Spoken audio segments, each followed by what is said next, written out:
మీ భవిష్యత్తు లక్ష్యం ఏంటండి?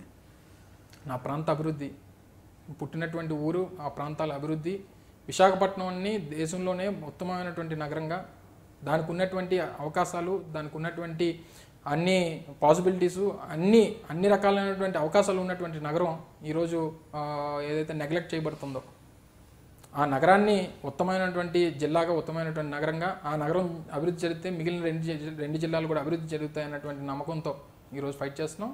ఆ రకంగానే రేపు మా ప్రభుత్వం వచ్చిన జగన్మోహన్ రెడ్డి గారి నాయకత్వంలో ఆ ప్రాంతాల అభివృద్ధి కోసం పాటుపడతాం. 2019 ఎన్నికల్లో ఎంపీగానే ముందుకు పోతారా, ఎమ్మెల్యేగా బరిలో ఉంటారు? చెప్పాను కదా, జగన్మోహన్ రెడ్డి గారు ఏం చేయమంటే చేస్తాను, పోటీ చేయమంటే చేస్తాను, వద్దంటే మానేస్తాను. ఓకే. మీ చిన్ననాటి స్నేహితులంతా మీకు టచ్లో ఉన్నారు? చాలా తక్కువ. అంటే నాకు స్నేహితులు వీళ్ళంతా, నేను చెప్పాను కదా 4-5 స్కూల్స్ దాటడం వల్ల, మారడం వల్ల నాకు ఇంజనీరింగ్లో ఉన్న ఫ్రెండ్స్ ఉంటారు కదా? ఉన్నారు, కలుస్తుంటారు ఇప్పటికీ? కలుస్తుంటారు, అప్పుడప్పుడు కలుస్తుంటారు. చెప్పండి. సిద్ధు అని చెప్పి యూఎస్లో ఉంటాడు, తను హనీ అని చెప్పి తను కెనడాలో ఉంటాడు, శివ అని చెప్పి వైజాగ్లో ఉంటాడు. ఇలాగా రెగ్యులర్ టచ్లో ఉంటారా? కలుస్తుంటారు బాగా? యూఎస్ వెళ్ళినప్పుడు మనం కలిసారు వాళ్ళు.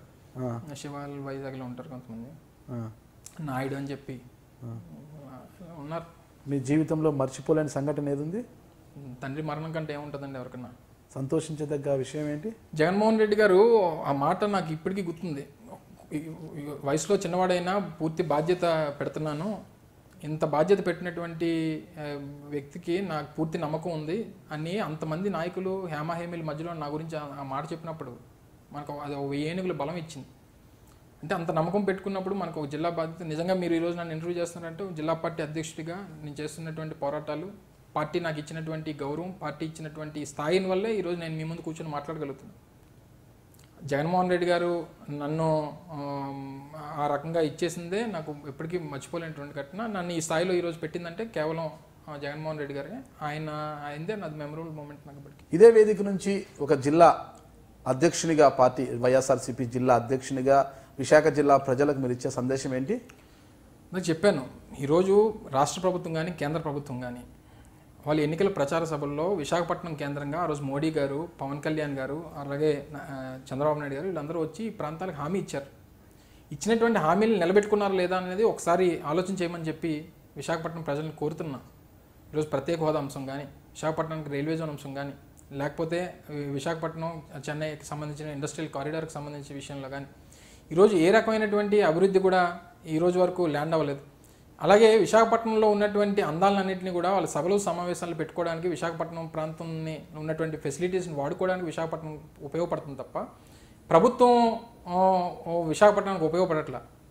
విశాఖపట్నం ప్రభుత్వానికి ఉపయోగపడుతుంది కానీ ప్రభుత్వం మాత్రం విశాఖపట్నానికి ఉపయోగపడట్లేదు అన్నటువంటి విషయాలు క్లియర్ కట్గా కనబడుతున్నాయి.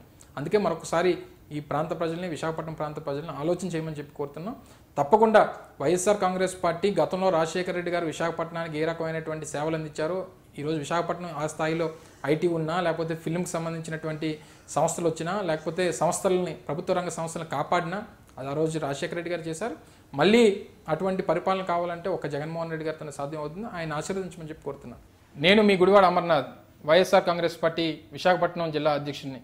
మీరు చూస్తున్నారు ఐ డ్రీమ్ న్యూస్.